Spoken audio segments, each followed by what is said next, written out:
Mayong gabi diha dre.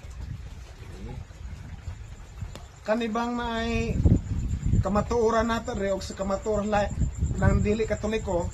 Pareha unsa may kalahian na nilang duha dre. Kay pareha man nagtudlo og kamatuoran. Unya asa man si kanang naay kalahian na ng duha sa mga dili katoliko ug natang mga katoliko unsa may mga istorya ni dre.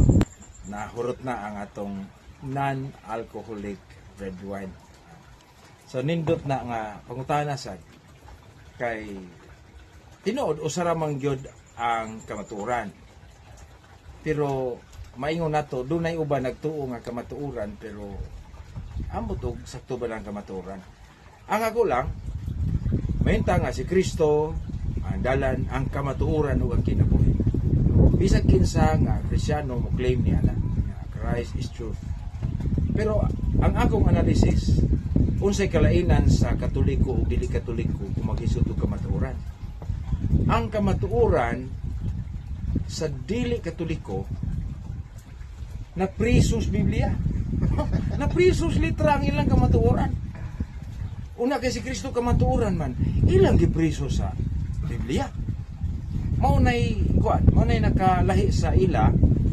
Mao ni atong tanawon og sakto gud po na sila. Ato ning basihan doon. Tinuod pagkaha nga ang kamatuoran kana lang naa sa Biblia. Unya ang pulong sa Dios kamatuoran. Unya ang ilang pulong sa Dios kana ramang nasuwat sa Biblia. Mao nay ilang kamatuoran pero unsa may kamatuoran sa Katoliko una kay si Kristo man mao ang kamatuoran. Ang si Kristo dili nimo mapriso sa litra sa Biblia. Dili mapriso si Kristo sa Biblia isip kamatuoran. Generally, ang kamatuoran sa Katoliko, it is beyond all telling and all writing. Maunay kamatuoran sa Katoliko nga why bisan kinsang writer nga maka exhaust gyud or exhaustive writing about the truth of faith. Maunay nakalahi. Tingali ang mga igsuon nato sila'y magtimbang-timbang. Ug dili Katoliko ang ilang kamatuoran na prisos litra sa Biblia. Pero Katoliko mo ingon kita, dunay kamatuoran gawas pas Biblia. Ang kamatuoran naglihok. Wala mohunong sa litra.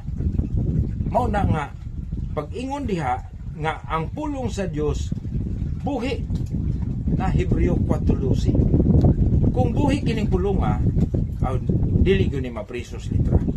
So mo na nga ang kamatuoran sa Dios, ang pulong sa Dios luag pa kay sa Biblia. Muna nga dinhi nato matimbang-timbang. Kamo ra koy matimbang-timbang. Ang kamatuoran sa dili Katoliko na priso sa Biblia.